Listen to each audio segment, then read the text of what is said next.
Halo, Assalamualaikum warahmatullahi wabarakatuh, sahabat kata kita. Waalaikumsalam. Oke, jumpa lagi kita seperti biasa dalam talk show yang sangat spesial hari ini, yang sudah kita tunggu-tunggu pastinya. Hari ini kita berbicara tentang satu tema yang cukup penting, karena ini berkaitan dengan pemuda ya. Nah, kalau udah bicara pemuda itu kita bicara soal masa depan, bicara soal kontribusi, bicara soal idealisme, apalagi tiga anak muda yang join di sini itu adalah mereka-mereka putra asli Riau yang punya prestasi luar biasa, rekam jejak yang luar biasa, lagi studi di mancanegara. Nah, pasti ada pengen tahu apa treatmentnya, resepnya apa, dan nanti mereka akan berbagi soal pikiran, soal pengalaman, bahkan mungkin soal pandangan ke depan, karena kita dihadapi dengan situasi yang cukup kompleks ya, situasi pandemi, berbicara nanti juga soal competitiveness, soal daya saing, soal kreativitas,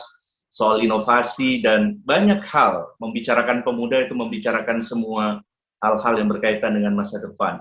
Nah, dan yang juga spesial, teman-teman semuanya, kita juga kedatangan tamu kita, Pak Kadis, Kepala Dinas Pemuda dan Olahraga Provinsi Riau. Selamat bergabung, Pak Bobi. Terima kasih atas waktunya. Assalamualaikum warahmatullahi wabarakatuh. Waalaikumsalam. Nah, Pak Bobi bisa share banyak soal, ya, walaupun masih kadis milenial ya, Amin. bisa share banyak soal kebijakan lah, yang sifatnya policy, yang sifatnya program, kegiatan, beasiswa, opportunity, kesempatan-kesempatan yang bisa direbut oleh anak muda. Karena saya pikir informasi tentang kepemudaan itu penting secara masif disampaikan. Nanti Pak Bobi bisa share banyak seperti apa peluang-peluang yang bisa direbut putra-putri terbaik Riau di soal-soal beasiswa, olahraga, intelektual, banyak dimensi-dimensi. Oke, kali ini temanya adalah berbicara dengan pemuda berprestasi asal Riau di mancanegara ya teman-teman. Nah, mungkin untuk yang pertama, untuk semua dulu. Karena gini ya, karena kalau kita bicara pemuda ini kan lekat sekali ya, bahkan kalau secara statistik 30-35% populasi usia 16-30 tahun itu rata-rata didominasi oleh pemuda ya. Nah, apalagi kalau kita bicara usia Undang-Undang 40 tahun 2009 bicara tentang usia 16 sampai dengan 30 tahun. Itu kategori anak muda. Nah, sebetulnya kalau kita bicara anak muda, konsep apa ya yang identik nih bagi teman-teman. Saya ingin ke Mas Agung dulu nih, Mas Agung. Mas Agung, kalau bicara anak muda itu lekat dengan hal-hal apa sih sebetulnya? Simpelnya. Ya, kalau bicara anak muda, kita mengingat beberapa poin. Pertama yaitu semangat. Yang kedua yaitu generasi penerus. Yang ketiga yaitu orang yang bakal merubah bangsa ini ke depannya. Itu Bang Jali. Jadi kalau bicara pemuda, inilah aset masa depan bangsa Indonesia yang menentukan Indonesia 2045 nanti akankah menjadi Indonesia emas. Singkatnya seperti itu Bang Jali. Oke, mantap, menarik ya. Udah cocok nih jadi politisi Senayan ya. Aduh. Kalau Bang Deddy gimana Bang? Bicara pemuda itu konsep apa sih yang terbayang? Kata kunci apa kalau kita bicara pemuda?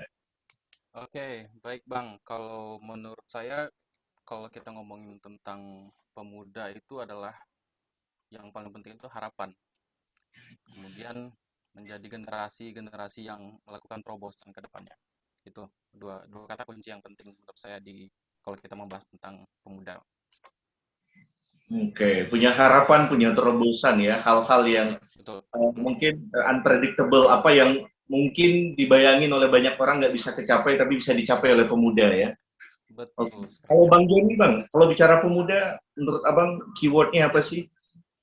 Kalau saya yang pertama itu ya Bang Zali adalah produktif. Jadi produktif tiap orang masing-masing ya dengan kapasitas masing-masing. Dan yang kedua bagi saya adalah memaksimalkan sih usia 20-an sih kalau bagi saya gitu kan. Untuk melakukan hal yang lebih kepada pengembangan diri sih seperti itu. Oke. Karena banyak orang yang mungkin barangkali belum sepenuhnya sadar ya bahwa di usia rentang 20-30 tahun itu ingin membangun rekam jejak apa, prestasi apa gitu ya. Betul sekali. Oke. Kalau ke Pak Bobi nanti pertanyaannya beda ya. Nah, kawan-kawan, ini juga saya perlu kenalkan.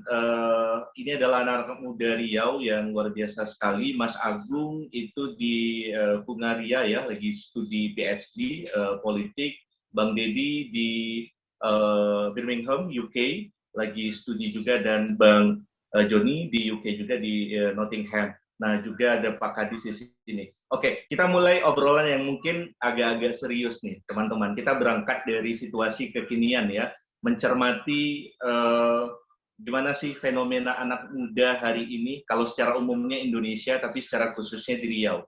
Nah, mungkin pertanyaan pertamanya, apa yang menjadi pikiran banyak orang bahwa hari ini ketika berbicara pemuda, pertama bicara soal daya saing. Tadi soal Mas Joni bilang produktivitas. Nah, menurut teman-teman nih, saya ingin dulu ke Mas Agung. Banyak yang mempertanyakan bahwa pemuda kita hari ini soal daya saingnya cukup lemah, produktivitasnya menghasilkan sebuah kreativitas, baik itu di dunia pendidikan ataupun dunia seni, kreatif, budaya, dan sebagainya. Mas Agung sepakat nggak? Ya, kalau soal itu, ya secara parsial saya sepakat, namun secara parsial lagi saya tidak sepakat. Jadi seperti ini Bang Jali, banyak masyarakat, banyak anak muda di Indonesia yang mungkin berusia 16 sampai 20 tahun itu merupakan mahasiswa yang mungkin mereka anak muda yang masih mencari jati diri, sehingga mereka mungkin tidak produktif dan kemudian hanya mengisi hari-harinya dengan ya hampa, tidak membuat sesuatu yang berarti. Namun seiring berjalannya waktu, maka di usia 20-an ke atas menjelang 30, biasanya orang-orang yang seperti ini sudah menemukan jati diri mereka, sudah menetapkan apa yang harus mereka lakukan ke depan, dan sudah memikirkan bagaimana dia ke depannya. Jadi mungkin kalau kita spesifikkan pemuda rentang waktu 16-30, tapi memang jalan hidupnya 16 sampai 20-an awal itu adalah masa di mana kita mencari jati diri. Di saat itu ke atas, itu adalah di saat kita mulai menapakkan jejak diri. Nah, jadi mungkin itu bisa dilihat secara parsial dan juga bisa dilihat sebagai jalan hidup seseorang dan kemudian harus menjadi motivasi ke depannya. Misalnya gini Bang Jali, saya itu menjadi dosen di usia 23 tahun Bang Jali. Saya diangkat menjadi dosen di usia 23 tahun di saat mungkin banyak teman-teman saya yang mungkin masih galau terhadap hidupnya gitu. Nah, tapi positifnya adalah karena saya punya motivasi gitu. Saya setelah S2 mau ngapain? Saya harus punya jejak ini. Saya di umur 24 harus ngapain? Saya punya target di 25 saya harus PhD dan sekarang tercapai. Di umur 25 tahun saya sudah mencoba untuk kuliah PhD di luar negeri. Nah, jadi target-target seperti itu yang harus kita capai dan harus kita kejar karena saya punya motivasi dan saya punya trendsetter. Saya punya orang yang saya idolakan, mungkin dosen saya di kampus. Kebetulan saya S1 di UGM, saya melihat ada dosen muda yang betul memukau bagi saya sehingga saya harus seperti dia. Nah, seperti itu. Jadi ya, ini yang harus kita lihat secara bersama-sama. Itu Bang Jali. Oke, tadi ada satu hal menarik soal inspirasi ya.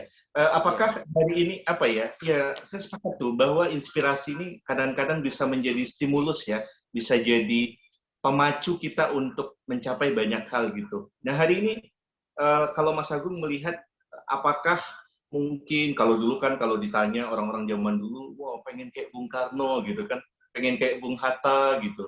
Orasinya bagus, intelektualnya menguasai bahasa asing. Nah, apakah hari ini kita mengalami situasi di mana inspirasi itu menjadi sangat terbatas gitu? Sebenarnya kebalikannya, Bang. Sebenarnya inspirasi kita menjadi tidak terbatas. Saking tidak terbatasnya, banyak orang yang harusnya tidak menjadi inspirasi. Nih, contoh, beberapa kasus banyak YouTuber-YouTuber yang memang terkenal gitu ya, tapi konten-kontennya tidak berfaedah. Dan itu menjadi digilai oleh anak-anak muda. Nah, ini yang menjadi problem. Nah, seperti dulu itu terbatas. Hanya orang-orang tertentu, orang-orang yang mungkin pejabat-pejabat pemerintahan atau artis-artis yang mungkin punya impact positif itu yang bakal dijadikan trendsetter. Tapi sekarang saking luasnya informasi, dia bergerak banyak sekali trendsetter dan trendsetter itu tidak semuanya yang bagus. Nah, itulah cara orang mencari jati diri itu kemudian bisa memilah mana yang harus dia ikuti, mana yang enggak. Kalau saya kebetulan saya melihat ada sosok dosen yang pada saat itu luar biasa. Nah, itu yang saya tiru dan itu bakal saya tirukan lagi, saya tularkan lagi ke mahasiswa saya seperti itu. Jadi ini yang jadi apa ya, perhatian kita bersama gitu Bang Jali. Oke, menarik. Nah, saya ingin geser ke Bang Deddy. Bang Deddy tadi bicara soal apa ya, bagaimana anak muda itu apa ya, mulai menyadari bahwa dia punya bakat, punya talenta, punya potensi yang mungkin barangkali belum diaktifkan gitu. Nah, Bang Deddy sendiri mungkin bisa cerita gitu, bagaimana dari awal mungkin ya belum apa ya, dari biasa-biasa saja kemudian menjadi apa ya, luar biasa begitu. Apa yang kira-kira kita perlu anak muda harus aktifkan supaya seluruh potensinya itu bisa optimal gitu? Oke, baik. Terima kasih Bang Jali. Kalau dilihat dari pengalaman pribadi ya, saya pengalaman yang paling mengubah hidup itu yaitu ketika mengikuti program pertukaran pemuda antar negara. Programnya Pak Kadis ini. Yeah, Di PPAN. 2013. Jadi PPHN gitu. Jadi memang saya baru dari background-nya dari desa, dari Kabupaten Kepulauan Meranti, Bang Jali pernah ke sana, yang tidak tahu apa-apa karena pada saat itu masih keterbatasan informasi dan akhirnya kuliah di Pekanbaru, memberanikan diri. Dan 2013 ikut seleksi, coba-coba karena melihat banyak senior saya yang berhasil lolos di program itu. Kemudian pada waktu itu tidak ada target tertentu karena saya tahu kemampuan saya yang ibaratnya dari desa gitu kan. Bukan berarti merendahkan diri sendiri, tapi kita memang melihat saingan kita pada waktu itu, senior-senior yang sudah berpengalaman dan segala macamnya. Di hari pertama, saya merasa sangat down dan dalam artian, wah nggak ada harapan nih, ikuti aja proses seleksinya tanpa have something to expect gitu. Jadi mengalir aja dari proses seleksi itu. Dari situlah kita melihat bahwa dunia itu semakin luas, banyak saingan-saingan kita, banyak teman-teman kita yang bisa kita jadikan motivasi, informasi juga yang banyak yang bisa kita dapatkan. Dari situlah sebenarnya membuka mata saya sebagai orang dari desa untuk melihat pengalaman di luar itu lebih luas. Jadi memang saya mengharapkan kepada teman-teman generasi muda ini jangan untuk mencoba sesuatu hal yang baru, karena kalau kita takut duluan, kita tidak akan pernah mengetahui apa yang akan kita capai ke depannya itu. Jadi kuncinya itu adalah keberanian diri kita untuk memulai sesuatu yang baru itu. Gitu Bang Jali. Oke, jadi kita mesti berani mencoba hal-hal baru, bahkan hal-hal yang mungkin kita tidak sukai ya, tapi itu efek jangka panjangnya buat kita luar biasa ya gitu. Betul, Tapi betul. kira-kira apa ya, kadang-kadang kan pemuda ini menghadapi apa ya, suasana kebatinan seperti apa ya, soal passion tuh Bang Deddy ya. Kadang-kadang wah ini enggak passionku ini gitu. Nah, gimana sih kita bisa keluar dari situasi yang seperti itu tuh? Sebenarnya kalau menurut saya di masa-masa pemuda itu disitulah kita mencari pengalaman sebanyak-banyaknya yang nanti akan mempengaruhi passion kita di mana. Jadi kita tidak harus membatasi diri kita untuk mengikuti satu hal tertentu dulu.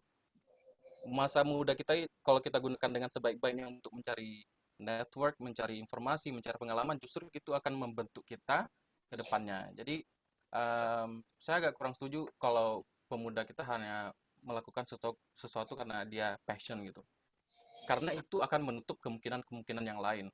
Who knows nanti di masa depan dia akan menjadi sesuatu hal yang tidak pernah dipikirkan sebelumnya. Karena dia memulai sesuatu yang baru.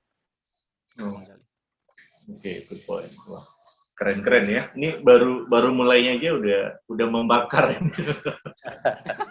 Harus dibakar.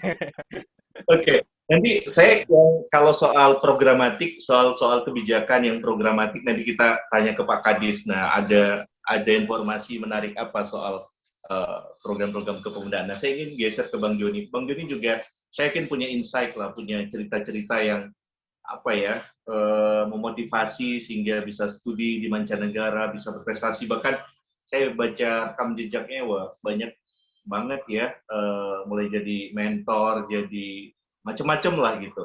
Nah, kira-kira starting point-nya nih Bang Joni, agar pemuda itu pelan-pelan apa ya, bisa melakukan hal-hal yang tepat gitu, rekam jejaknya terbangun, prestasinya kebangun, dan lain sebagainya. Apa yang mesti dilakukan? Mungkin saya sedikit share dulu ya Bang, sebelum kenapa bisa ke situ. Saya juga sama nih, orang desa. Saya dari Bengkalis tepatnya. Jadi waktu kecil saya punya sedikit disorder namanya social anxiety. Jadi saya sadar kalau saya punya social anxiety itu ketika saya SMA. Jadi itu adalah sebuah disorder ketika kita merasa tidak suka berada di kerumunan orang banyak ya, seperti itu. Nah, akhirnya kenapa saya merasa tidak nyaman gitu kan? Karena saya basicnya juga anak IPA dan bukan anak sosial yang harus ngomong setiap hari. Jadi basicnya akhirnya saya mulai ikut kelas public speaking. Jadi saya mulai ikut kelas public speaking ketika SMA, bagaimana melatih untuk lebih percaya diri. Kemudian ada namanya organisasi namanya Forum Anak Bang, di bawah Dinas Pemberdayaan Perempuan dan Perlindungan Anak. Dan kebetulan saya juga dibesarkan dari dinas itu, dari tingkat kabupaten dan provinsi. Sebenarnya saya hanya ingin keluar dari zona ini. Saya tidak mau jadi orang punya social disorder atau punya social anxiety. Nah, jadi ketika SMA kita mulai nih. Jadi kan saya rasa kalau saya di Bengkalis kebetulan kita juga banyak event-event untuk siswa ya, mulai dari SD sampai SMA segala macam itu banyak sekali. Nah, dan dulu itu motivasi terbesar adalah kalau ikut lomba di Bengkalis itu hadiahnya sangat besar. Bahkan kalau misalnya nggak dapat juara aja bisa dapat uang sagu hati sampai 900.000 seperti itu. Dan kemudian beasiswa juga banyak disediakan. Dan salah satu motivasi saya juga adalah ketika sejak saya TK itu saya tidak pernah namanya ada pungutan biaya sekolah di Bengkalis. Jadi memang sudah 12 tahun sejak saya masih TK. Nah, justru saya semangat dari situ karena desa saya punya cita-cita ingin jadi kota pendidikan. Dia berikan semua beasiswa segala macam. Waktu saya satu pun saya juga dapat beasiswa dari bupati. Nah, mulai dari situ saya merasa kayak saya termotivasi, saya ingin jadi the best version of my place. Karena ya seperti yang tahu lah ya, Bengkalis terkenal dengan misalnya narkoba segala macam. Jadi sangat riskan bagi pemuda. Jadi ketika SMA saya putuskan saya mau kuliah tidak di Bengkalis. Memang betul di Bengkalis beasiswanya lebih banyak, subsidi misalnya kuliah di Politeknik segala macam itu lebih banyak beasiswa dan subsidi pemerintah. Hari ini saya putuskan saya ke Pekanbaru merantau sendiri. Dan setelah dari sana saya baru memulai. Jadi saya sama dengan Bang Deddy, saya kuliahnya di pendidikan bahasa Inggris. Jadi semester 1 itu kerjaan saya adalah mencari seminar atau talk show yang diadakan universitas yang gratis. Karena di situ saya bisa bertemu dengan banyak orang, saya bisa sharing pengalaman, sharing knowledge segala macam. Nah, setelah dari situ saya mulai tertarik untuk mengikuti kegiatan namanya International Office. Jadi saya dulu waktu di kuliah 1 saya sering jadi tour guide untuk mahasiswa asing, misalnya dari Malaysia, dari Jepang. Nah, dari situ saya mulai merasa, oh ternyata saya sudah selesai daripada social anxiety dan sekarang saya tinggal fase bagaimana saya ingin memantapkan diri lagi.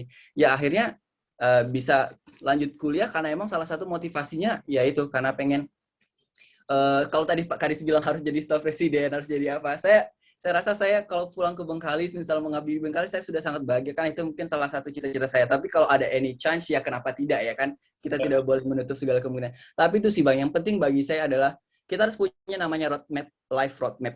Yes. Jadi emang saya rasa sebagian orang pasti punya itu. Kayak tadi Mas Agung punya target pengen 25 sudah PhD. Saya juga targetnya sebelum usia 30 sudah harus PhD misalnya. Dan saya harus kejar bagaimana saya bisa menyelesaikan roadmap saya itu ya. Kadang-kadang ada roadmap yang memang tidak kita capai ya, tapi at least kita punya, ketika misalnya kita lagi down, kita bisa, lihat lagi, saya punya roadmap yang harus saya kerjakan. Itu sih Bang. Oke, saya sepakat itu kata kuncinya roadmap ya. Nah, ngomong-ngomong roadmap, saya ingin geser ke Bang Bobi nih, ke Pak Kadis. Oke, ini bicara roadmap ini penting karena kalau kita bicara pemuda itu kan tidak cukup pemuda itu bangkit dan tumbuh dengan kesadarannya, proses pendidikannya, inspirasi yang dia ambil dari proses belajarnya dan sebagainya. Cerita-cerita dari Bang Deddy tadi, Bang Agung dan Mas Joni. Tapi juga perlu stimulus, perlu sistem untuk memacu anak-anak muda kita lebih produktif lagi. Nah, kita ingin tahu dari Dispora sendiri nih, Pak Bobi, program-program kebijakan atau kegiatan-kegiatan apa saja yang ada yang bisa dioptimalkan oleh anak-anak muda kita secara merata? Baik, terima kasih, Bang Jali. Saya kira ini pertemuan yang luar biasa menurut saya, apalagi materinya tadi sampaikan adalah untuk para pemuda yang berprestasi.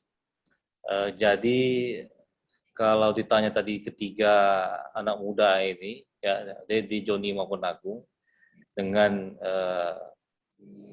berbeda-beda, ya ada yang semangat, terus juga ada yang menyatakan terkait dengan bagaimana produktif, ya. Saya kira itu semua sangat benar sekali, dan itu sangat menginspirasi saya kira. Ya, bagaimana apa yang disampaikan sama Bung Dedi tadi, ya berangkat dari harapan dari seorang anak desa atau anak kampung gitu ya. Nah, kan gitulah kita bahasanya. Saya nggak mau kias-kias lah gitu, tapi inilah kenyataannya seorang anak dari Kepulauan Meranti sekarang sudah sampai di Birmingham, ya kan? Sudah sampai, contoh yang Joni dari Bengkalis sudah sampai di Nottingham, ya. Agung juga sudah sampai di Hongaria. Jadi tidak ada yang tidak bisa kita lakukan kalau cita-cita itu kita kejar. Ya, kita kejar dalam arti kalau cita-cita hanya menunggu saja, saya kira kita kan tidak pernah sampai, gitu ya. Sama kalau kita mau pergi misalnya ke Jakarta, kalau kita hanya masih menunggu kapan jadwal pesawat, kapan jadwal kapal bus, saya kira gitu, kapan kita akan mau sampai. Jadi tergantung dari motivasi kita mau maju, kita mau biasa-biasa saja. Ya, saya pernah teringat sekali ada orang tua yaitu ya nyampaikan ke saya, kalau usaha kita biasa-biasa saja, ya tidak ada masalah, tapi juga hasilnya pasti akan biasa-biasa saja. Ya, tapi ketika kita berusaha untuk mencapainya dengan hal-hal yang luar biasa, yakinlah dan percaya suatu saat hasil itu juga akan seperti yang kita kira adalah hal yang luar biasa. Itu adalah motivasinya saya kira. Ya, begitu juga saya ingin berbagi ya ketika saya juga dapat diamanahkan gitu ya. Saya pun juga sebenarnya ada juga tokoh ataupun idola yang disampaikan oleh seperti Agung, Dedi maupun Joni, itu sangat penting sekali Bang Jali. Ya mengapa kita bilang ada tokoh dan idola yang kita jadikan sebagai salah satu sumber inspirasi kita, itu sebagai untuk pemacu, ya pemacu kita kenapa dia bisa kita tidak, ya kan? Nah, saya luar biasa sekali ada ini juga seperti Agung tadi sampaikan umur sekian sudah harus PSD. Itu kan berarti ada motivasinya, ya kan? Ada motivasinya dari seorang tokoh ataupun idola. Ya, sama kalau kita bicara masa anak-anak itu, masa kanak-kanak kita melihat ada Ultraman misalnya itu kan, ada Superman, ya kan? Nah, kita kan juga ingin bagaimana kita bisa jadi Ultraman atau jadi Superman ya gitu kan. Itu kan cerita waktu kecil, ya kan? Sama kita mungkin pada saat di SD ataupun juga di SMP juga lihat tokoh-tokoh seperti presiden kita, terus ada menteri kita juga, ya kan? Nah, seperti saya juga dulu sebenarnya Bang Jali cita-citanya memang jadi olahragawan sebenarnya dulu kecil. Saya dulu lihat kalau kenal dulu dengan petenis seperti Pete Sampras, Jim Courier itu. Kebetulan saya dulu kecil atlet tenis gitu. Bahkan saya pengen gitu, ya kan? Pengen, tapi kebetulan karena terkendala juga dengan pada saat itu olahraganya juga bukan hal sesuatu yang menjadi prioritas menurut saya pada saat itu. Akhirnya saya sekolah lah sama dengan Agung ini, sekolah lah di SMA 1 Pekanbaru, ya kan. Nah, akhirnya seperti itulah. Tapi itulah bahagian dari yang disampaikan oleh Joni tadi adalah sebagai life roadmap kita, yaitu kan. Nah, kita ada sesuatu hal yang ingin kita rencanakan, tapi ketika kita tidak tercapai, kita harus cari alternatif lainnya, ya kan. Nah, saya pun juga bahkan dengan kehadiran 3 anak muda Riau ini, saya juga punya motivasi bagaimana nanti saya bisa mengambil S3-nya di luar negeri. Itu harapan saya sebenarnya, Bang Jali. Ya, jadi apalagi ini udah ada 3 tokoh muda yang sudah membuktikan bahwa sampai kemanapun kita ke ujung dunia, mau Amerika, Hongaria, ke Inggris itu tidak mimpi gitu, ya kan? Bahkan saya yang bermimpi hari ini gitu kan, kok bisa ketemu sama 3 anak muda ini, ya kan, yang satu di Inggris, 2 di Inggris, 1 di Hongaria, Bang Jali. Itu kan hal luar biasa. Ya, jadi saya kira memang suatu hal yang saya kira tidak terpisahkan lah dari kesuksesan mereka ini bertiga, ya, bermula dari mulai dari mimpi dan juga mulai dari usaha, akhirnya bisa tercapai. Begitu juga dengan bagaimana program pemerintah, ya, bagaimana pemerintah dengan anak-anak muda yang potensial seperti ini. seperti Bung Deddy ini pernah mengikuti pertukaran pemuda antar negara PPAN. Nah, jadi Bang Jali, setelah saya diamanahkan sebagai Kadispora, saya pun juga baru tahu gitu. Juga baru tahu, oh ada program seperti ini gitu kan. Nah, pun saya jadi bertanya juga dulu, apakah tak pernah diinformasikan, ataukah hanya informasi ini terbatas. Saya pun juga tidak tahu kalau ada seperti ini. Makanya ketika saya diamanahkan duduk di sini, makanya saya berusaha menyebarluaskan informasi ini gitu. Nah, makanya 2020 kemarin itu yang mewakili Provinsi Riau pertukaran pemuda antar negara itu dari Kabupaten Indragiri Hulu. Itu di malahan di kalau kenal itu di Indragiri ada namanya Blilas, Pak Jali. Blilas, dan juga sebenarnya dia kuliahnya juga di Malang, kuliah di Malang, tapi tahu dengan informasi ini dia pulang ke Pekanbaru sampai mencari informasi tersebut. Dan juga dia juga merupakan mahasiswa terbaik tahun 2021, dinobatkan sebagai salah satu mahasiswa terbaik di Universitas Malang. Dan di tahun ini kita juga sudah menseleksi PPAN untuk ke Australia dan juga Australia kita nggak dapat tahun ini. Kita dapat Korea dan Singapura. Dan itu pun juga dari kabupaten, dari kabupaten. Jadi gitu mulai di Bung Apa Joni juga Bung Agung. Ya, jadi kalau kita mau berkompetisi, siapkanlah apa yang perlu kita lakukan pada diri kita sendiri. Intinya nggak ada masalah menurut saya dia dari mana gitu. Ya, dari ujung manapun juga di Riau ini kalau dia mempersiapkan kompetensinya, saya kira bersaing lah, saya kira gitu. Saya pun jadi kalau mau masih ada, saya mau ikut dulu gitu kan. Tapi karena sudah masa yang udah lewat kan jadi akhirnya itu. Jadi harapan saya seperti itu, salah satunya di PPAN itu memang harus dimanfaatkan benar oleh anak-anak muda potensial di Riau, karena itu sebagai salah satu batu loncatan juga, ya, batu loncatan juga menginspirasi kita ketika kita sudah tahun di negeri orang, oh seperti ini, ya kan? Nah, inilah yang perlu kita lakukan.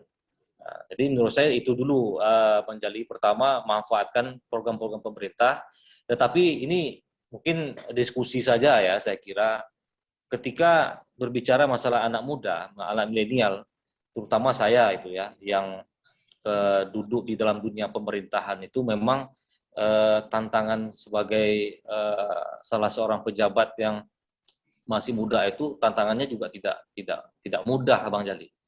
Karena terutama kita anak muda ini diharapkan tentunya ada perubahan, ya kan? Perubahan yang diharapkan oleh pimpinan itu. Itu sebenarnya tantangan yang terbesar bagi saya terutama ya, yang berada, alhamdulillah saya sudah di eselon 2 itu, saya di umur 34 saya sudah diamanahkan oleh pimpinan daerah. Saya sebelumnya juga di kabupaten, kabupaten 9 tahun saya di Kabupaten Indragiri Hulu. Di sana saya mendapatkan rezeki, bahkan juga mendapatkan jodoh juga di sana juga dan juga kesempatan di sana, ya kan. Ketika orang tidak terlalu tertarik berkarir di kabupaten, saya mencoba untuk berkarir di kabupaten. Maka ketika saya dapat kesempatan berkiprah di provinsi, saya mencoba bagaimana harapan itu bisa kita wujudkan, ya, karena memang anak muda itu diharapkan adalah perubahan. Yeah. Dan ketika mungkin ya Bu Deddy, Joni sama Bung Agung, mungkin sama Bang Jali lah kira gitu. Ketika kadang banyak teman-teman kita ini ketika sudah berbicara masalah pemerintah, kadang-kadang udah lari duluan gitu Bang Jali. Ya kan? Jadi pun saya heran gitu kan, kenapa bilang gitu kan? Nah, makanya saya mencoba bagaimana mengartikan bahwa pemerintah itu memang betul adalah pelayan masyarakat. Nah, jadi dia memposisikan dulu adalah civil servant ya, berarti gitu. Jadi saya pun juga ketika ada datang teman-teman ke kantor, Pak, saya baru sekali datang ke kantor ini. Loh, saya bilang ini kan memang kantor Dispora, saya bilang kan pemuda dan olahraga. Kenapa bisa seperti itu? Makanya saya coba cari-cari ya bagaimana harapan anak muda itu bisa melihat pemerintah ini tidak sebelah mata lagi, tidak subjektif lagi gitu. Ya, kita ingin bekerjasama, terutama dalam hal-hal mungkin terkait dengan kreativitas, inovasi dari para pemuda itu sendiri. Mungkin begitu dulu, Bang Jali. Oke, baik. Terima kasih Pak Kadis. Ini juga pertanyaan untuk semuanya juga. Kita masuk pada bagian berikutnya. Ketika memang bicara soal, nanti di ujung harapannya, teman-teman, Mas Agung, Bang Deddy, juga Bang Joni bisa share soal treatment lah. Tapi ini kita brainstorming dulu soal apa yang menjadi tantangan kita untuk memajukan kepemudaan. Nah, bicara soal Riau, soal lokal. Nah, kita punya 12 kabupaten, punya suku, budaya, dan lain sebagainya. Nah, kalau kita bicara soal dasar hukumnya nih kan jelas nih ya Pak Bobi ya, Pak Kadis ya. Kita pakai Undang-Undang 40 tahun 2009, di situ terang benderang bahwa sebetulnya negara itu menghendaki partisipasi pemuda dalam pembangunan. Kata kuncinya itu. Jadi pemerintah itu sebetulnya ingin pemuda itu terlibat dalam pembangunan karena pemuda dinilai punya ide yang fresh, brilian, punya skill, punya kompetensi, punya semangat dan sebagainya. Nah, tapi faktanya kalau kita lihat di beberapa wilayah, apalagi di unit pemerintahan, itu partisipasi pemuda kita minim begitu. Nah, kondisi yang seperti ini, saya ingin ke Mas Agung dulu. Mas Agung melihat semacam ada gap ya, tapi apa yang kira-kira menyebabkan kondisi itu terjadi? Ya, terima kasih Bang Jali. Nah, kalau kita lihat undang-undangnya tadi, dasar hukumnya bahwa pemuda itu harus terlibat dalam pembangunan, yes, memang harus. Tapi dalam arti pembangunan ini adalah pembangunan yang bersifat apapun, termasuk kita sekolah di luar negeri itu membangun negeri. Ya, karena apa? Kita adalah SDM negara, SDM nasional, aset nasional yang kemudian harapannya bisa berkontribusi entah itu balik ke Indonesia atau mengharumkan nama Indonesia di luar negeri. Jadi kita juga membangun negeri seperti itu, kita mendevelop. Nah, namun yang menjadi persoalan ketika kita letak ini di skala lokal, Provinsi Riau, menurut saya menjadi problem adalah, ya pertama kita masih memperbaiki SDM kita ya. Mungkin Riau itu adalah salah satu daerah yang kaya, sangat kaya ya. Dari dulu kita terkenal, namun mungkin kita masih belum sematang Jawa dalam meng-create SDM yang luar biasa. Yang pertama SDM, yang kedua ini yang paling penting, mentalitas. Nggak semua orang seperti Bang Joni dan Bang Deddy ini dari desa, dari kampung itu bisa mau jump untuk level yang lebih tinggi. Ya, jadi hanya sedikit. Padahal kita mampu gitu. Tapi kita itu nggak terbiasa dengan persaingan. Ya, sehingga kalau kita lihat mungkin Pak Kadis lihat hanya sedikit level anak Riau yang mungkin berkompetisi di nasional atau menunjukkan kepemimpinan skala nasional atau mungkin lebih luas lagi. Sampai detik ini tidak ada pejabat Riau yang dipercaya atau orang Riau yang dipercaya untuk masuk dalam kepemimpinan etalase nasional. Kita nggak ada. Kenapa tadi? Pertama SDM kita, yang kedua yaitu dihalang juga dengan mental diri kita yang mungkin kita masih belum berani keluar dari zona nyaman. Makanya saya setuju dengan Pak Kadis tadi mengatakan bahwa jangan cita-citanya jadi Kadis, cita-citanya jadi menteri. Kita harus jump ke level nasional. Kita harus melewati itu semua. Jadi bukan hanya dengan kita berkutat di Provinsi Riau, enggak. Kita tetap sayang Provinsi Riau, tapi dengan kiprah kita nasional, kita bisa membangun lebih. Saya lihat Pak Kadis tadi, wah ini udah cocok eselon 1 di Kemenpora insya Allah. Amin ya Pak. Amin. Nah, kita lihat ini figur-figur pemuda. Nah, betul. Kita lihat nanti kita sowan dengan Pak Kadis itu di Jakarta. Karena Pak Kadis jadi di sana seperti itu. Nah, ini yang harus kita lihat Bang Jali bahwa kita harus jump. Kita harus berani keluar. Bang Joni tadi bilang bahwa saya nggak mau di Bengkali, saya harus move ke Pekanbaru. Itu meninggalkan zona nyaman. Saya misalnya, saya dari Pekanbaru, saya mau ke Jogja, saya mau ke UGM. Akhirnya saya lulus di UGM, saya lulus, alhamdulillah saya dapat lulusan terbaik di jurusan saya pada saat itu. Dan saya lanjut S2, dan kemudian saya jump lagi, saya nggak mau di lokal lagi, saya mau internasional. Akhirnya saya keterima beasiswa di Hungaria seperti itu. Nah jadi jump, kita harus berani melompat. Jangan, aku ini orang Riau, mungkin kalah dengan anak-anak Jakarta yang bahasa Inggrisnya luar biasa, yang IELTS-nya tinggi-tinggi, yang dapat akses pendidikan itu. Enggak, kita itu bisa bersaing. Kita bisa bersaing. Ya buktinya saya di sini dipercaya sebagai ketua PPI Hungaria. Ya, kemudian sebelumnya di UGM juga ya saya pernah jadi wakil ketua senat UGM macam-macam. Nah, itu bukti bahwa saya pengen menunjukkan bahwa saya sebagai orang Riau yang kemudian bisa loh berkompetisi di level yang lebih tinggi. Nah, jadi ini yang harus teman-teman pahami bahwa kita harus punya mentalitas yang kuat untuk bersaing karena kita nggak selemah yang kita bayangkan. Kita itu kuat loh. Orang Riau itu sangat hebat loh sebenarnya. Jadi ini mungkin yang mungkin jadi perhatian juga mungkin Pak Kadis, mungkin program-program yang mungkin terkait dengan pembangunan SDM dengan penguatan mentalitas pemuda itu yang diharapkan. Saya nggak mau gini, Bang Dedi, Bang Joni pulang, kemudian hanya minta-minta APBD. Enggak.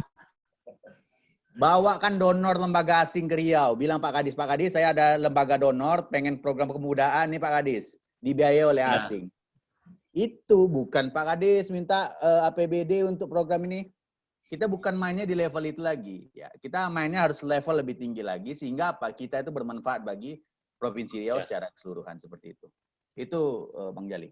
Wah, oke. Luar biasa ya. Semakin kelihatan ya. Apa ya, mudah-mudahan ini the next or future leader lah ya. Wah, iya luar biasa. Sampai nggak bisa komentar karena poinnya benar. Yang kita butuhkan hanya bagaimana anak-anak muda itu keluar dari jebakan mental yang tidak, benar. yang menjebak gitu. Karena kita mampu untuk berprestasi, untuk bersaing dan menghasilkan sebuah karya-karya yang luar biasa. Saya ingin ke Mas Didi. Mas Didi, sama tadi, bagaimana kemudian ya memang jadi dilema ya. Satu sisi memang bagi kita pemuda butuh program, tapi satu sisi mereka harus juga menunjukkan inisiatif mereka itu juga bisa apa namanya berguna bagi pembangunan, bagi pemerintahan. Nah, apa yang kira-kira mesti dilakukan? Oke, baik Bang. Pertama-tama saya ingin menekankan juga tadi ya seperti yang Bang Gun sampaikan tuh kalau pemuda Riau itu nggak tanggung-tanggung loh. Kita tuh kalau ngomong tentang potensi itu kita nggak kalah loh sebenarnya. Kita sudah lihat prestasi-prestasi pemuda kita baik itu di bidang olahraga, bidang kesenian, bidang akademis itu sudah banyak. Jadi kalau saya melihatnya sekarang bahwa Provinsi Riau itu sendiri sedang dalam masa mempersiapkan generasi muda yang mempersiapkan SDM-nya, dan itu sebenarnya kalau saya pribadi melihatnya itu bukan proses yang sebentar. Ini tidak instan, investasi terhadap pemuda itu tidak instan. Jadi kemudian saya melihat tantangan kita itu yang pertama itu kita agak kurang percaya diri, confidence kita itu kurang, dan juga resiliensi, ketahanan kita terhadap menghadapi masalah, menghadapi kegagalan itu masih dalam tahap yang butuh peningkatan yang lebih luas lagi. Pertama tadi saya ingin menyampaikan tentang confidence. Kalau saya lihat dari pengalaman saya dulu, kenapa sih kita harus belajar bahasa Inggris gitu? Kita ibaratnya kita tuh cuma tinggal di kampung, buat apa belajar bahasa Inggris gitu. Dan kalau seandainya saya mendengarkan kata-kata seperti itu dulu ketika saya sekolah, mungkin saya tidak akan sampai di sini. Berarti saya melihat bahwa ini merupakan sebuah bahasa yang asing, bahasa yang internasional, bahasa yang akan dipakai di mana-mana. Jadi saya melihat jauh ke depan gitu. Betul juga seperti yang Bang sampaikan tadi, kita butuh role model. Jadi role model saya dulu ada guru bahasa Inggris saya yang selalu memotivasi. Nah, dari hal-hal seperti itulah kita membangun bahwa kita tuh sebenarnya bisa. Limit kita itu adalah diri kita sendiri. Nah, kalau kita bisa mengalahin limit itu, berarti kita bisa memenangkan pertarungan terhadap diri kita sendiri. Jadi sebenarnya kompetisi itu terhadap diri kita sendiri gitu loh Bang. Lebih banyak daripada kompetisi terhadap orang lain. Seharusnya kita tuh berlomba-lomba untuk meningkatkan kapasitas diri kita sendiri daripada berlomba-lomba untuk menjatuhkan orang lain. Jadi itu seperti itu. Yang pertama tadi confidence, kemudian resiliensi. Resiliensi ini yang sangat penting sih sebenarnya menurut saya kalau untuk mempersiapkan generasi muda, karena kegagalan itu pasti akan ada. Kita akan dihadapkan dengan tantangan-tantangan. Jadi bagaimana kita bangkit setelah dengan kegagalan itu, dengan masalah yang kita hadapi sehari-hari, itu yang membentuk kita menjadi generasi yang lebih kuat gitu. Oke.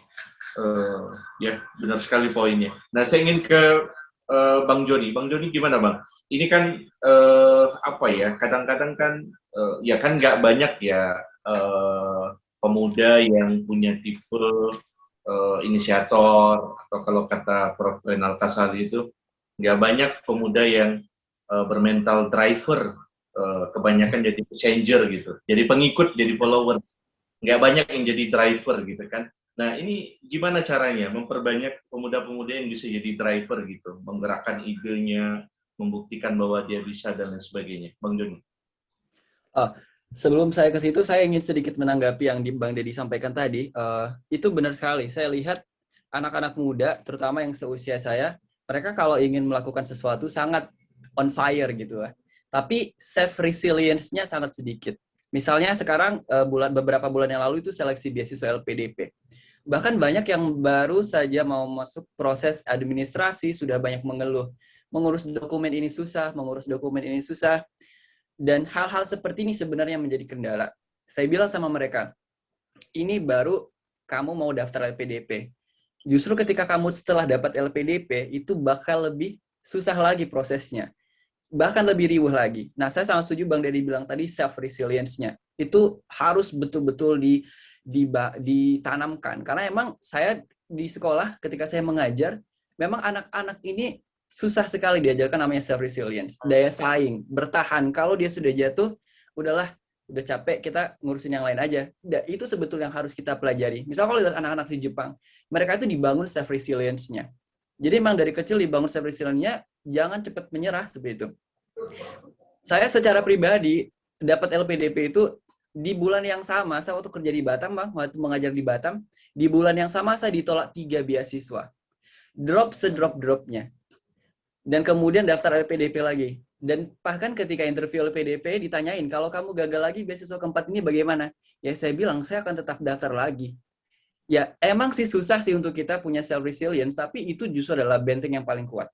Nah, menanggapi pertanyaan Bang yang tadi, bagaimana caranya? Saya sangat percaya namanya community of practice. Jadi saya lihat community of practice kayak organisasi NGO, kayak community, terutama di Riau sekarang banyak banget, yang saya tahu juga ada beberapa. Justru hal-hal seperti itu saya lihat trennya sangat tinggi. Misalnya kalau di ekonomi banyak anak muda yang buka startup, itu bagus.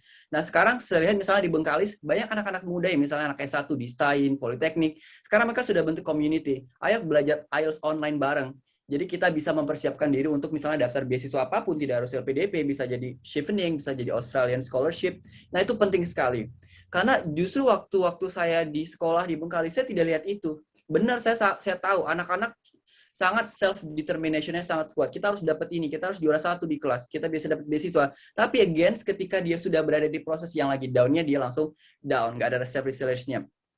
Tapi saya setuju sama Bang Deddy, karena ini investasi yang sangat panjang, saya lihat trennya sudah mulai membagus, Bang. Sudah mulai naik. Anak-anak muda sekarang suka community, artinya program-program yang di luar jadwal sekolah misalnya, yang berfungsi untuk membangun kreativitas mereka. Itu sangat positif. Makanya saya sekarang kalau misalnya ada teman-teman yang misalnya di Bengkalis, ayo mau belajar IELTS, saya bisa ajarin. Kalian nggak perlu bayar sama saya, misalkan saya bisa ajarin. Misalnya kalau kamu perlu guide untuk beasiswa, saya bisa seperti itu. Karena saya perlu yang seperti ini. Saya nggak mungkin dong misalnya ada gap generation, misalnya saya mau dong ada angkatan berikutnya yang dari Bengkalis misalnya dapat LPDP juga ke luar negeri. Itu saya pengen dapetin itu.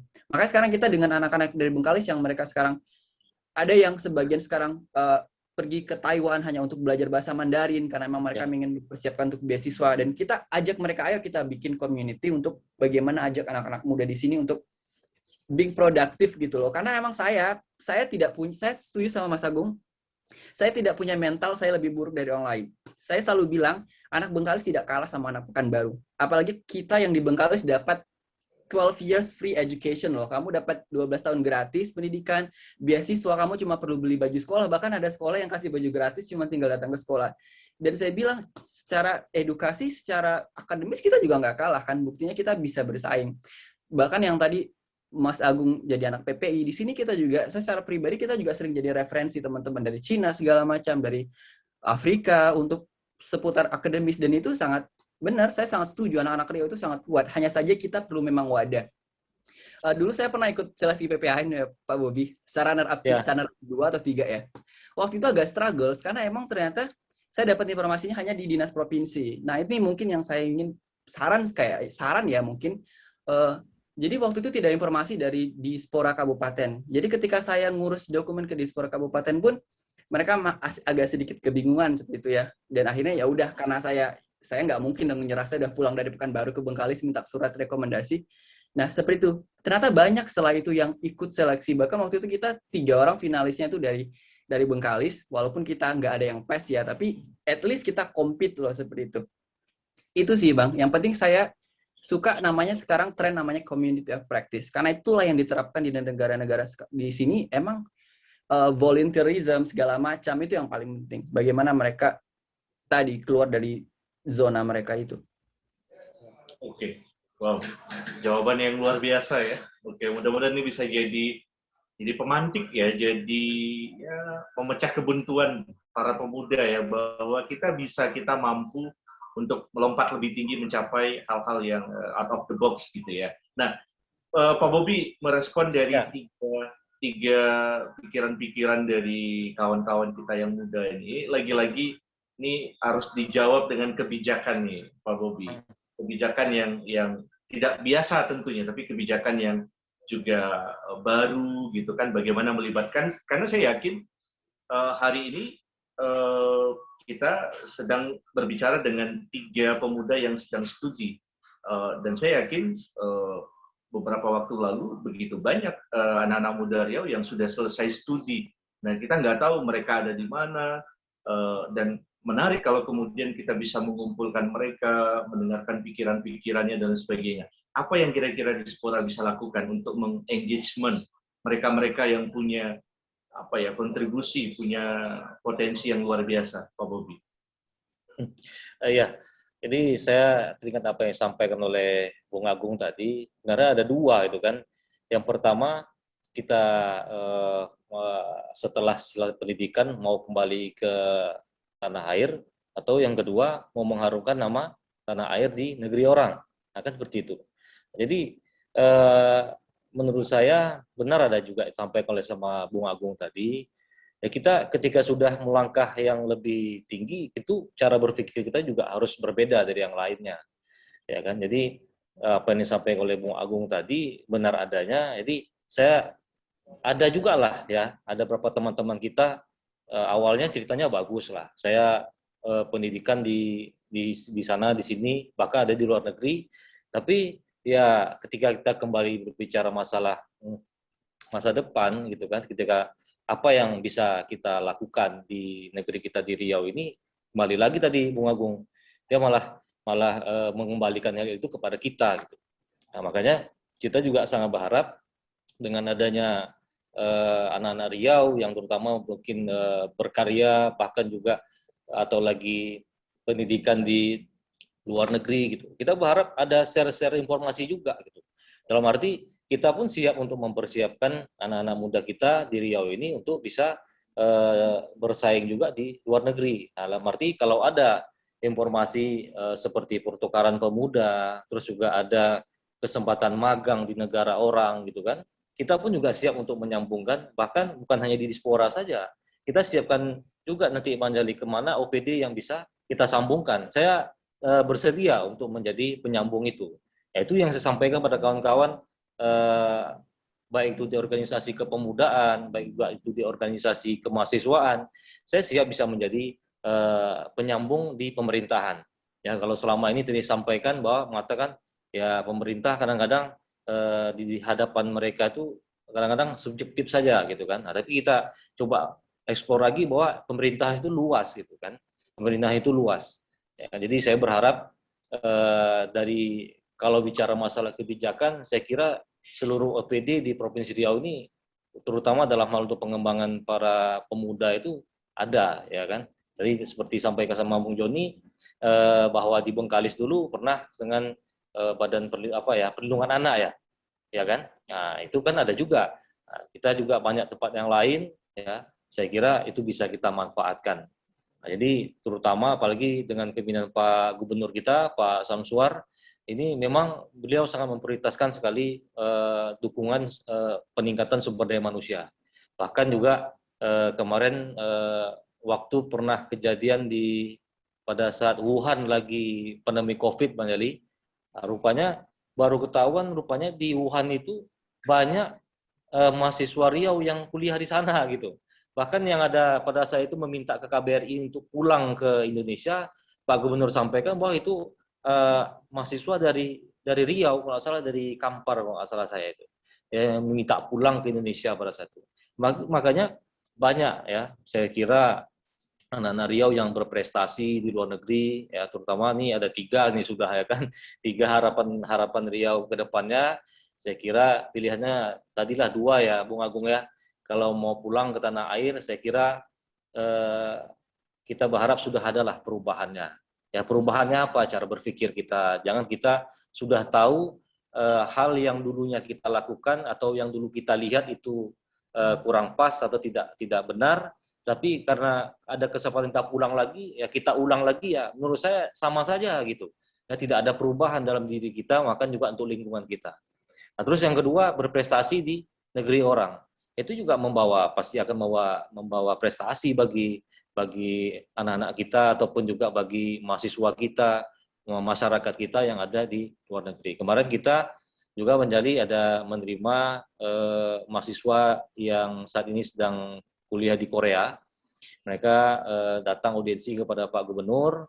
Mereka berjanji akan berusaha bagaimana membawa atau mengenalkan budaya Korea ini ke Riau, sambil membawa para investor Korea ini tahu dengan Riau. Nah, saya kira itu sangat baik sekali. Ada niat yang bagus dari mereka bagaimana ingin memperkenalkan wilayahnya. Terutama sekarang ini kalau di pariwisata, Riau ini mengangkat Pulau Rupat itu sebagai salah satu destinasi wisata. Nah, itu Mon Joni. Ini mungkin Mon Joni harus tahu juga nih Mon Joni, ya. Nah, jadi di sana ada pantai yang bisa dieksplor, ya. Jadi harapannya memang bisa dikembangkan. Nah, saya kira kalau ini bisa dikembangkan, kembali lagi, apakah nanti masyarakat tempatan itu anak-anak ataupun anak muda di sana bisa nggak bahasa asing? Ya kan? Kalau itu kita tidak manfaatkan, sekali lagi kita tidak siap akan berkompetisi gitu. Dengan negara tangga kita saja seperti Malaysia dan Singapura, yang bahasa pengantarnya saja di sekolah itu sudah menggunakan bahasa asing. Bahkan bukan hanya bahasa Inggris, ya kan? Bahasa Arab dan bahasa Mandarin mereka sudah cukup menguasai. Ya makanya sekali lagi saya mengambil kesimpulan dari 3 anak muda ini, ya kan, adalah bagaimana kita harus mempersiapkan diri. Kalau kita mau ikut berkompetisi, kita harus siap.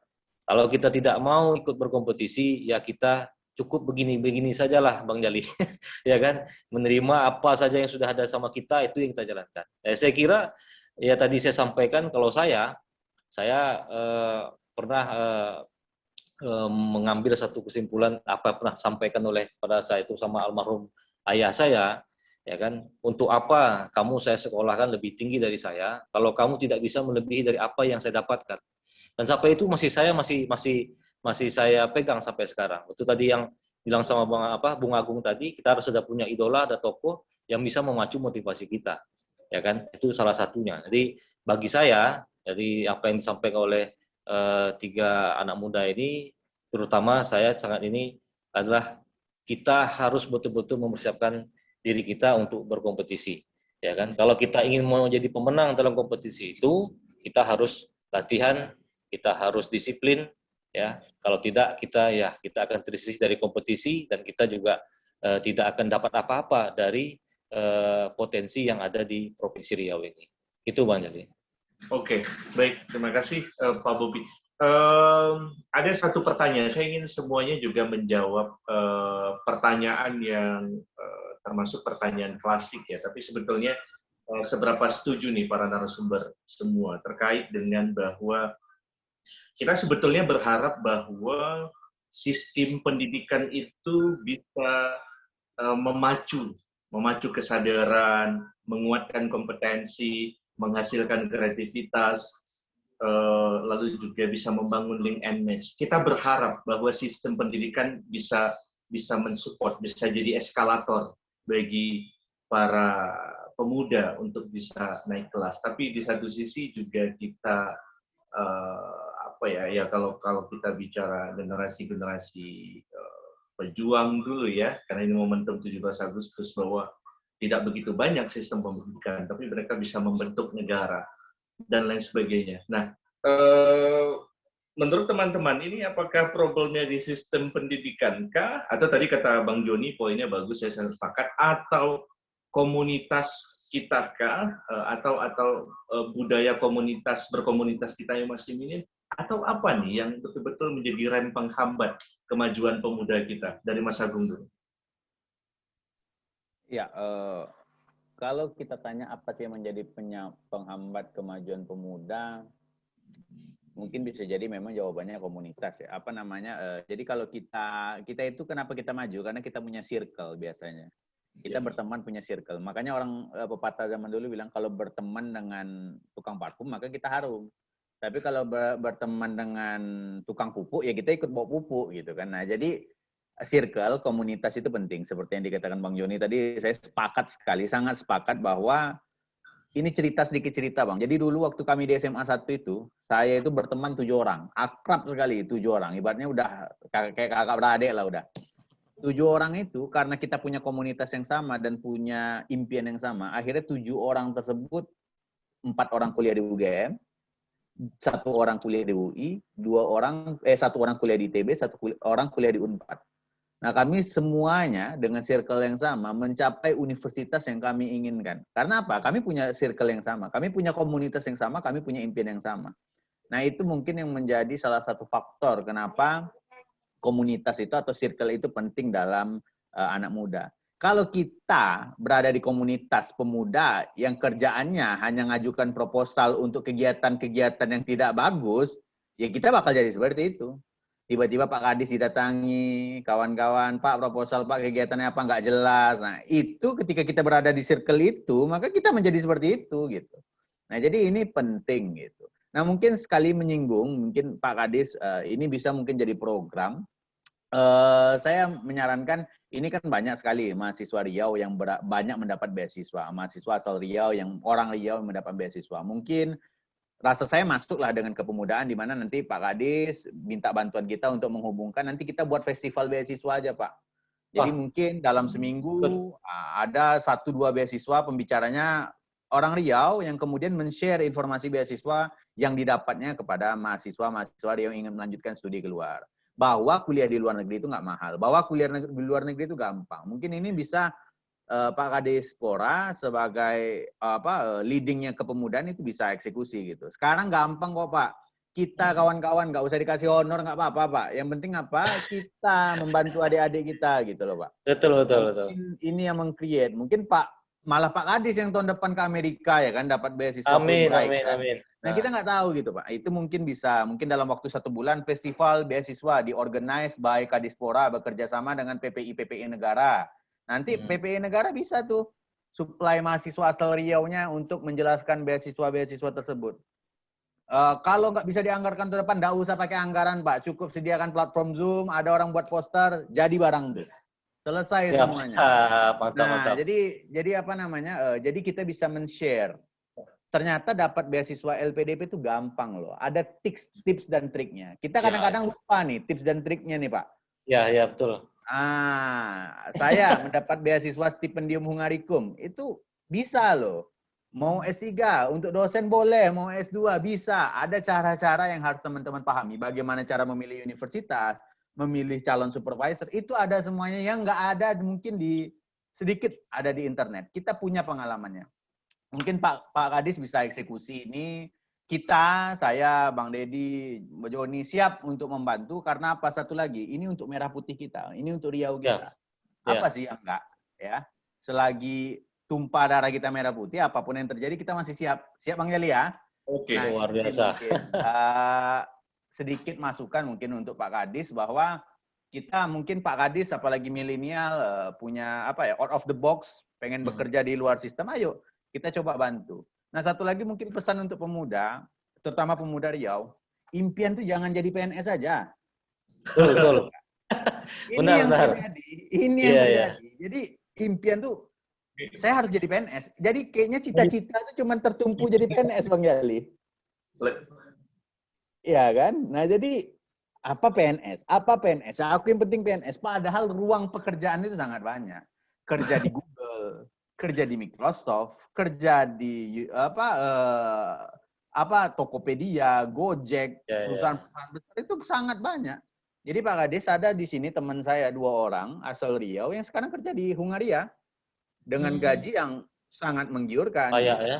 Betul, S1 Unri. Temennya Hmm. Bang Deddy sama Bang Joni. Satu lagi UI. Mereka kerja di sini. Nah, bahwa luas sekarang itu. Nah, seperti itu. Nanti biar ada webinar untuk tips dan trik agar pemuda-pemuda bisa kerja di luar negeri dengan mudah. Bagaimana cara melamar perusahaan dan lain-lain. Biar apa? Ya, ya, Mengurangi ya. beban pemerintah. Mengurangi Betul. beban pemerintah, pengangguran berkurang. Pak Kadis dapat achievement. Seperti itu. Luar Itu sih biasa. konkretnya Pak Kadis dan kawan-kawan. Mungkin buat teman-teman yang lain juga. Terima kasih. Oke, wow, luar biasa ya. Ya, dokter politiknya. Ini next kayaknya jadi think tank Pak Samsuar nih kayaknya. Iya. Tim Tank Jokowi mungkin ya. Kalau balik ke Riau, oke. Baik, ini kalau balik ke Riau harus menjadi bagian di pemerintahan, di luar sistem. Ya. Oke. Kita siap bantu. Iya, Ya. sangat bagus inisiatif-inisiatif yang saya pikir itu ciri khas dari pembelajar pemerintahan politik ya. Mas Didi, saya pertanyaan yang tadi juga, tapi juga silakan kalau ada masukan ataupun terobosan-terobosan mungkin bisa disampaikan pada Pak Bobi ya. Mumpung berjumpa nih karena cukup jarang kita bertemu kan. Nah, seperti apa kemudian langkah-langkah progresif yang bisa kita lakukan bersama. Tadi Mas Agung sudah mulai bahwa siap secara volunteering, juga siap semua yang dimiliki jaringan, kompetensi, siap jadi mentor dan sebagainya. Kalau dari Bang Deddy, apa nih yang langkah-langkah progresif yang bisa dilakukan ke depan, sinerginya? Oke, terima kasih Bang Jali. Sebelum itu, saya ingin agak menyinggung dikit tentang gimana tadi Bang Jali menyebutkan tentang generasi kita dengan generasi pendulu. Mungkin saya agak sedikit parsial tentang hal ini karena kita tidak bisa membandingkan generasi sekarang dengan generasi dahulu. Ini mungkin bukan perbandingan apple to apple gitu ya. Karena kita tidak hidup di zaman mereka, mereka tidak hidup di zaman kita. Tantangan yang kita hadapi dalam dua generasi ini berbeda. Kita sedang hidup dalam generasi di mana informasi itu sangat cepat berlalu dan sangat luas, sangat tidak terbatas, yang kita yang sendiri yang harus proaktif gitu. Mungkin saja generasi dulu akan lebih berhasil hidup di sini dan gitu juga sebaliknya gitu. Jadi tidak setiap generasi punya tantangan yang masing-masing gitu. Jadi kalau kita ngomongin tentang kontribusi, sebenarnya menjadi self kritik kepada saya. Setelah saya mendapatkan pendidikan yang jauh-jauh ini, apa sih sebenarnya yang bisa saya kontribusikan? Itu kan ibaratnya outcome yang ingin kita berikan kepada masyarakat luas itu sebagai kontribusi. Nah, kalau ngomongin kontribusi itu sebenarnya skop yang sangat luas gitu ya. Tadi Bang Agung sudah menyebutkan kalau bisa saja langsung turun ke lapangan, turun ke masyarakat, bisa juga stay di berbagai negara, kalau mengharumkan uh, negara kita juga. Jadi itu tidak ada jawaban yang salah kalau menurut saya, tergantung kepada porsi kita masing-masing gitu. Jadi kata kuncinya menurut saya adalah ketika kita ingin berkontribusi, lakukan sesuai porsi kita. Nah, kadang kan kita sering melihat bahwa banyak yang teman-teman yang ingin berkontribusi tapi bukan porsinya dia. Misalnya mengkritik tentang sesuatu hal yang di luar kemampuannya dia. Jadi memang harus mencari apa yang bisa kita kontribusikan dengan kemampuan kita. Nah, salah satu faktor pentingnya itu yang tidak bisa dipisahkan tadi itu circle, komunitas, teman. Karena saya percaya bahwa dengan kata-kata ini bahwa ketika kita ingin berjalan cepat, berjalannya dengan sendirian. Kalau kita ingin perjalanannya yang lama, yang jauh, berjalan dengan sekelompok orang. Ini perjalanan yang panjang dan melelahkan. Jadi kita tidak bisa melakukan ini sendiri. Karena ini merupakan kerja sama yang bareng-bareng gitu. Untuk kalau ngomongin tentang pembinaan pemuda ini bukan hanya tugas diaspora gitu. Itu tugas kita semua, tugas pemuda itu sendiri untuk empower teman-teman yang lain. Jadi kalau tadi Bang Agun ngomongin tentang festival beasiswa, itu sangat kegiatan yang sangat doable, sangat bisa dilakukan, dan dengan adanya pandemi ini semakin mempermudah jadinya, gitu ya Bang ya. Kesempatan kita untuk melakukan kegiatan lintas negara itu jadi semakin terbuka gitu. Jadi, nah kebetulan kita juga dari alumni LPDP akan mengadakan Massive Action. Massive Action ini tadi akan dilaksanakan tanggal 19.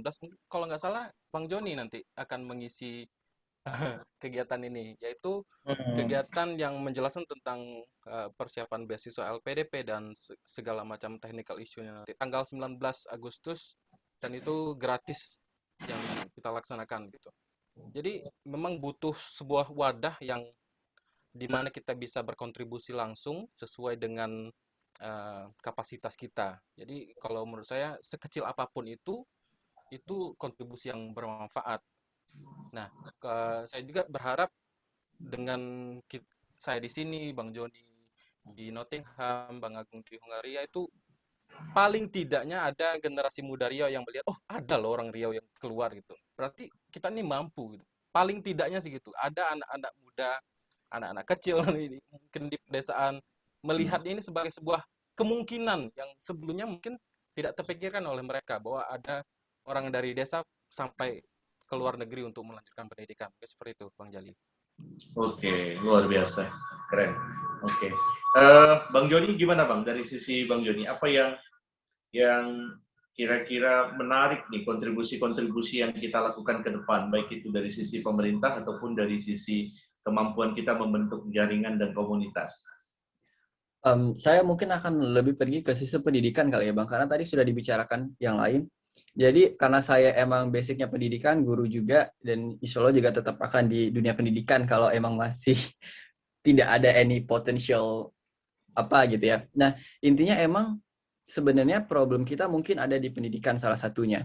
So, memang salah satu problem Indonesia itu adalah disparities education, artinya kesenjangan. Mungkin orang yang di barat akses pendidikannya lebih bagus daripada orang di timur. Tapi itu tadi ya tidak menjadi sebagai faktor pembatas ya. Nah, artinya yang saya ingin sampaikan adalah teman-teman yang seangkatan saya banyak yang berstatus sebagai guru, PNS misalnya, dan mereka sebenarnya adalah guru-guru produktif di usia-usia produktif. Harapan saya cuma satu sih, mereka memberikan pelajaran yang kualitasnya benar-benar bagus. Itu yang paling penting. Artinya mereka tidak lagi guru yang dalam artian harus menyesuaikan sama zamannya. Misalnya kalau sekarang kan lebih zaman kreativitas. Maka saya bilang community practice kayak ekstrakurikuler itu harusnya lebih dipertingkatkan lagi di sekolah. Bagaimana misalnya di sekolah menanamkan tentang volunteerism segala macam, tentang hal-hal yang creativity. Dan kemudian yang paling penting itu adalah bagaimana guru-guru ini harus betul-betul master gitu loh dalam bidang studi yang diajarkan. Karena kita tidak bisa menyembunyikan fakta bahwa kita emang sangat jauh tertinggal dalam segi akademis dibandingkan misalnya Singapura yang top nomor 2 dalam hasil asesmen dunia seperti itu. Kita emang masih jauh tertinggal. Dan harapan saya cuma satu, guru-guru muda, guru-guru milenial, mohon untuk berikan kualitas pendidikan yang terbaik. Persiapkan kelas dengan baik. Persiapkan assessment dengan baik. Yang paling penting kasih feedback. Jadi yang paling penting kalau saya lakukan dalam mengajar adalah feedback-nya. Karena sebenarnya anak-anak dapat nilai, saya terus terang kalau misalnya dapat nilai di bawah standar, saya nggak akan pernah kasih dia di bawah standar. Karena saya tahu yang paling penting bagi saya adalah bagaimana kamu belajar. That is the process. By the end of the day, yang paling penting itu adalah kamu kasih feedback. Nah, dari feedback ini, umpan balik ini, bagaimana anak-anak itu sebenarnya bisa self-reflection, bagaimana dia bisa improve kelemahan dia. Itu yang saya paling penting. Karena saya yakin usia guru produktif sekarang sangat banyak, data juga menunjukkan guru-guru kita sekarang udah kualifikasinya sudah sesuai dengan kualifikasi dari Kementerian Pendidikan. Dan itu paling penting. Dan saya harapkan at least lah in the next 5 years mungkin kita akan bisa lihat itu. Tapi yang paling penting adalah bagaimana guru itu sendiri ya, yang milenial khususnya, berusaha untuk menghadapi challenge-challenge sekarang. Misalnya dalam pandemik, ya kan kita tidak ada negara yang siap untuk menghadapi sistem pembelajaran pandemik. Misalnya di UK, itu orang tua itu tidak demand paket data, mereka demand-nya adalah laptop. Nah, kan kita tidak bisa samakan dengan Indonesia. Nah, challenge-challenge seperti itu yang kita tidak bisa pernah bayangkan. Mungkin 2025 kita nggak tahu pandemik apa lagi yang akan terjadi seperti itu. Karena kita harus siap dengan segala potensial itu. Itu sih kalau dari saya. Oke, ya, luar biasa ya. Bagaimana para pendidik atau guru-guru memastikan penyajian proses belajar yang optimal ya, agar bisa melahirkan generasi yang berkualitas. Nah, saya ingin ke Pak Kadis sebelum nanti closing dari masing-masing narasumber ya. Nah, Pak Kadis, ini waktunya juga bagi pemerintah, bagi Pemprov, bagi Anda juga nih untuk apa nih yang kira-kira kita bisa kerjakan ke depan. Saya pikir kalau berbicara inspirasi di beberapa tempat, begitu banyak kebaruan-kebaruan ya. Contoh saja kalau di beberapa daerah ya di Jawa Barat sudah membuat porsi bagaimana, nggak hanya itu, Presiden pun menempatkan staf-staf milenial untuk bisa terlibat mengengagement beberapa program-program kreatif. Di daerah juga ada staf milenial gubernur, juga lulusan-lulusan terbaik gitu. Nah, saya pikir sudah banyak contoh. Nah, Riau kira-kira apakah dalam waktu dekat ingin melakukan terobosan-terobosan baru seperti ini, Pak Kadis? Ya, jadi dulu ketika tingkat partisipasi perempuan dianggap suatu hal yang minoritas, tapi sekarang sudah saya kira seperti contoh duduk di legislatif itu dari sekian persen itu udah untuk kaum perempuan gitu kan. Jadi saya kira kalau terkait dengan porsi para pemuda, saya kira ini juga perlu kita pertimbangkan saya kira kayak ke depan. Ya, jadi karena memang yang diharapkan itu bagaimana tingkat partisipasi pemuda ini baik di pemerintahan, di legislatif maupun juga di dunia usaha juga semakin terus meningkat.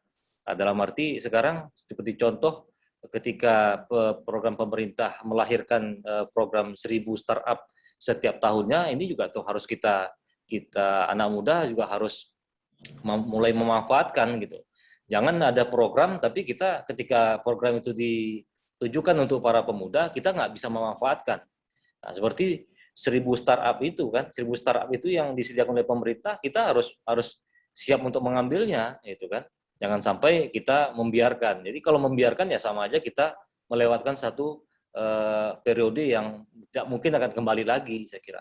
Nah, kalau para pemuda-pemudi kita bisa memanfaatkan situasi pada saat ini, saya kira kedepannya porsi-porsi yang ingin seperti porsi perempuan, terus juga porsi para pemuda yang berkiprah baik itu di pemerintahan, legislatif maupun juga di dunia usaha, saya rasa bukan sesuatu hal yang mustahil, saya kira Bang Jali. Itu akan, saya kira pasti akan terwujud, ya tergantung dari para pemuda itu sendiri, ya kan. Nah, terus juga terkait juga dengan komunitas yang disampaikan oleh Bung Joni, saya sangat sependapat sekali, ya kan, memanfaatkan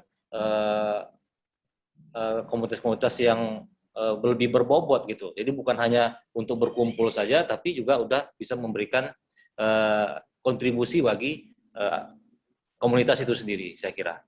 Itu Bang Jali. Baik, terakhir sekali, karena waktu kita juga sudah sampai, saya ingin masing-masing memberikan ya semacam kata-kata yang penuh spirit, penuh inspirasi, biar ini menjadi pesan bagi para pemuda kita bahwa tetap merawat optimisme, tetap kita mampu, kita punya potensi, asal kita merubah cara-cara kita agar yang kita capai pun menjadi hal-hal yang baru gitu. Nah, saya ingin memulainya dari Bang Joni dulu. Silakan Bang Joni. Apa pesan ataupun closing statement Anda? Mudah-mudahan bisa menjadi pesan yang nanti kita akan teruskan pada pemuda-pemuda Riau lain. Ya, karena sekarang lagi momen hari jadi Riau juga ya, Bang. Dan hari jadi, dan bentar lagi Agustusan juga ya. Saya simple aja sih. I mean like selagi kita masih punya kesempatan, take it gitu loh. Even kalau memang itu bukan zona nyaman kita, bukan keahlian kita nggak boleh nutup any possibilities gitu loh. Kita nggak boleh menutup setiap kemungkinan yang ada, karena kita tidak tahu kan dengan dunia yang sekarang, market kerja juga berbeda dari dulu kan. Jadi sekarang misal tadi kata Bang Agung banyak yang kerja di Tokopedia, bahkan alumni University of Nottingham saja yang kerja di Shopee, Tokopedia itu bisa dibilang ratusan. Nah, seperti itu. Intinya adalah remaja itu kan sekali ya, memuda itu cuma sekali. Jadi maksimalkanlah Apalagi ketika usia 20 sampai 30 tahun, bagi saya itu adalah self crisis banget. Itu adalah waktu bingung atau mikirin karir, pendidikan, segala macam, social life kayak gitu ya. Intinya manfaatkan apapun. Misalnya kalau yang pengen sekolah, there are so many scholarship kan. Kita di sini bisa sharing apapun kayak LPDP, bahkan sekarang sudah siapkan kayak beasiswa S1. Kalau dulu kan cuma dari magister. Sekarang beasiswa S1 juga sudah ada. Kalau tidak bisa yang ikut reguler, banyak beasiswa afirmasi. Misalnya anak-anak dari daerah, anak-anak bahkan yang kayak teman-teman yang PNS segala macam punya kesempatan yang sama. Intinya adalah mau atau tidak, itu sih. Tidak ada yang tidak mungkin, yang penting mau atau tidak, that's it. Oke, keren. Oke, terima kasih Bang Joni, luar biasa sekali. Next, Bang Dedi, seperti apa closing dari Anda dan pesannya? Kalau saya yang sering saya pegang itu kata-kata dari Mahatma Gandhi, dia bilang, be the change you wish to see in the world. Jadi, jadilah perubahan yang ingin kamu lihat yang ada di dalam dunia ini. Berarti kita sendiri yang harus memulainya. Ketika kita ingin melihat kondisi pemuda yang maju, pemuda yang optimis, berarti kita sendiri yang harus mulai optimis dulu. Nah, yang paling penting itu adalah memang melawan diri kita sendiri. Melawan dalam artian ketika kita ingin mencapai suatu hal, berarti tentu ada step-step yang harus kita lakukan. Selalu ada pilihan, mau itu maju atau mundur. Pilihan yang pastikan pilihan yang kita ambil itu adalah pilihan yang benar. Kemudian saya juga berharap teman-teman generasi muda lebih proaktif karena informasi baik itu tentang pekerjaan, tentang beasiswa itu sudah banyak bisa ditemukan dan sangat luas, limitless kalau boleh saya sampaikan, tergantung kita harus lebih proaktif dalam mencari informasi, dalam memilih informasi tersebut. Itu, Bang Jali. Oke, baik. Terima kasih Bang Dedi. Mas Agung, apa nih closing dari Mas Agung? Silakan. Ya, ada dua kalimat yang buat saya terus semangat. Yang pertama, you are what you think.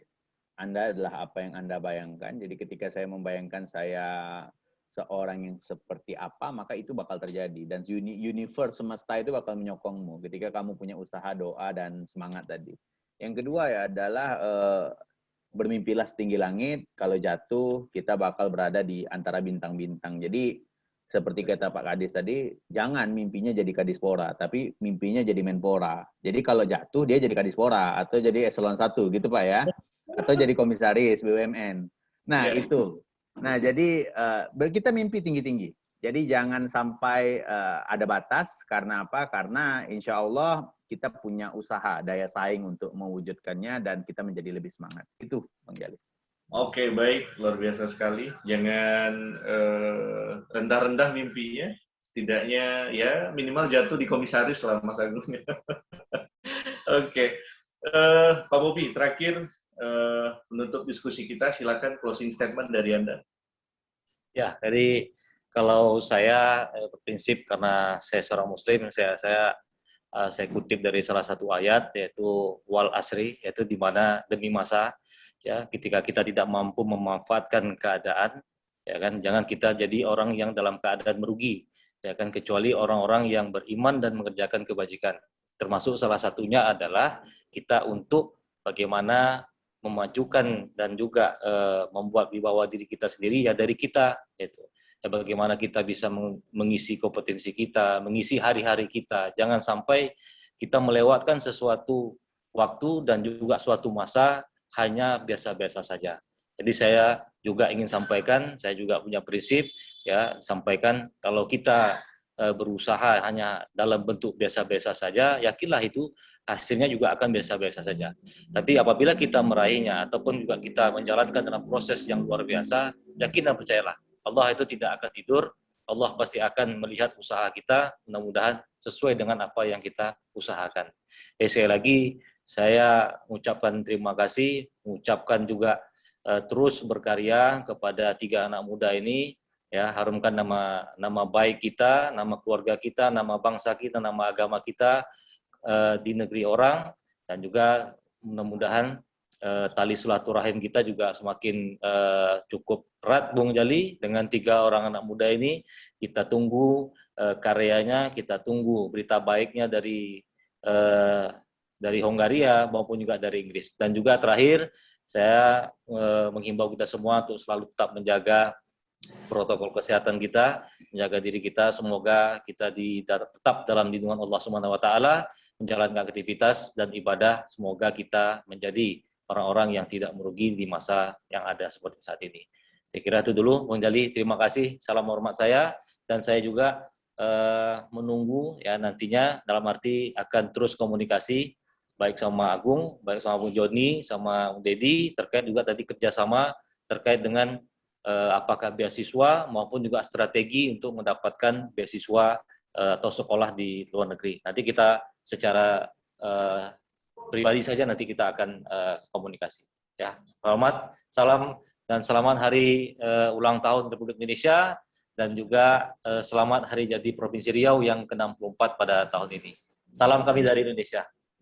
Baik, terima kasih Pak Kadis, dan terima kasih juga Mas Agung, langsung dari Hungaria, Bang Dedi dari UK juga, sama juga Bang Doni, terima kasih. Sukses selalu studinya, terima kasih sudah menebar, sudah berbagi inspirasi. Saya yakin ini bermanfaat, ini akan jadi pemantik optimisme dan pembuktian bagi pemuda-pemuda lainnya untuk bisa mencapai apa yang Anda sudah kerjakan hari ini, atau bisa mungkin melampauinya. Dan juga Pak Bobi, terima kasih atas share-nya, waktunya. Kami sangat yakin bahwa di tengah sibuk sekali, tapi menyempatkan waktu untuk mendengarkan seperti apa cerita-cerita menarik dari ketiga anak muda ini.